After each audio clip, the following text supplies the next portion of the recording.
Bienvenue dans cette nouvelle vidéo. Dans cette vidéo, on va voir ensemble comment réinitialiser son mot de passe. Voilà, donc, j'ai un problème actuellement. Mon problème, c'est que j'ai oublié et mon mot de passe et mon nom d'utilisateur.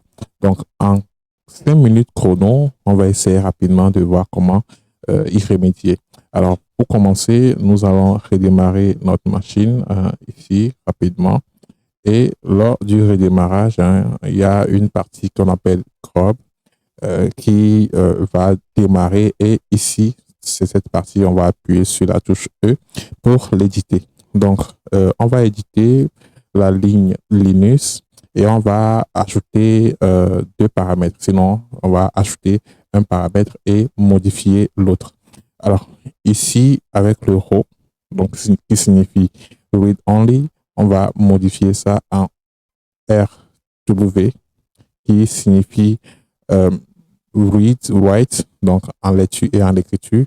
Et on va ajouter le deuxième paramètre ici, juste après le splash init slash bin bash, qui va permettre à ce que, voilà, qui va passer des paramètres au noyau pour que nous puissions directement booter en shell, sinon en terminal, juste après le redémarrage. Voilà, donc pour vous expliquer un peu les choses, j'ai un petit mémo ici. Donc ici, c'est le row qui est read only. Donc en lecture seule, on va passer maintenant en lecture et en écriture pour pouvoir bien évidemment faire passer ces commandes.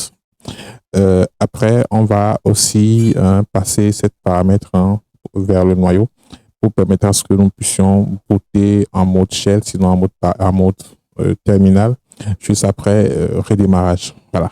Et après, on passe des commandes dans le terminal, sinon dans le shell. Cette commande pour pouvoir réinitialiser, voire modifier le mot de passe, et celle-là pour redémarrer notre système. Voilà, donc je retourne ici et on va commencer les choses. Alors, ici, je vais modifier le row comme ça. Et je vais rajouter le deuxième paramètre qui est init égal. Voilà. Donc ici, vous êtes en QWERTY, la disposition du touche du clavier ici, c'est en QWERTY. Donc prenez ça aussi en compte. Moi, je me fais vraiment embêter avec QWERTY. Voilà, donc bash. Donc c'est bon. Voilà. Donc une fois que vous avez terminé ces deux choses, vous allez venir ici et puis voilà. Donc ils ont dit quoi? CTRL-IS ou CTRL-F pour redémarrer. Bon, CTRL-IS ou F10 pour redémarrer. Donc je fais F10 et je vais redémarrer le système. Donc le système va se redémarrer et directement booter vers le shell comme vous le voyez ici. Donc je vais passer la commande. Donc ici je suis plus en QWERTY. Donc je passe la commande passe WD.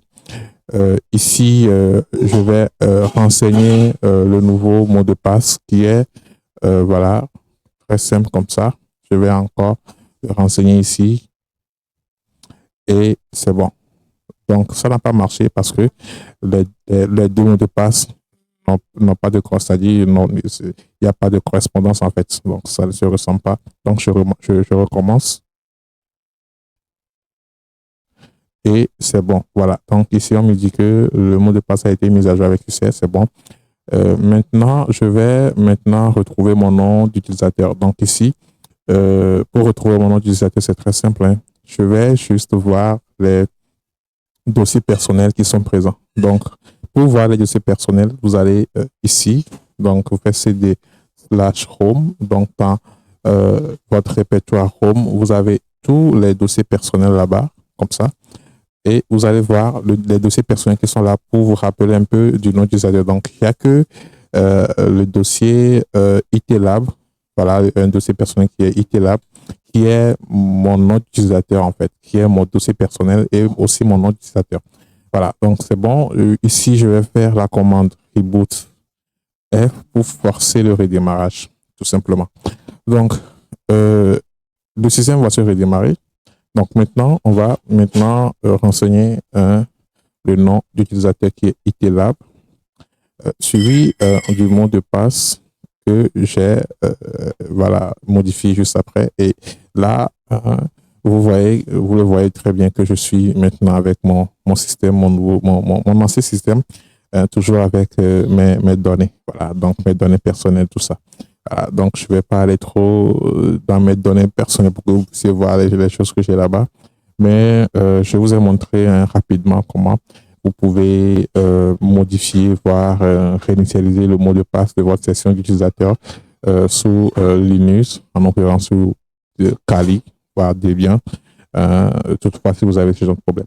Alors, si vous êtes à votre première fois ici, n'hésitez pas à abonnez-vous à la chaîne et faites aussi le tour des autres médias et puis consommez à gogo les contenus qui sont là-bas. Allez, à très vite pour de nouvelles vidéos sur IT Admin. Au revoir.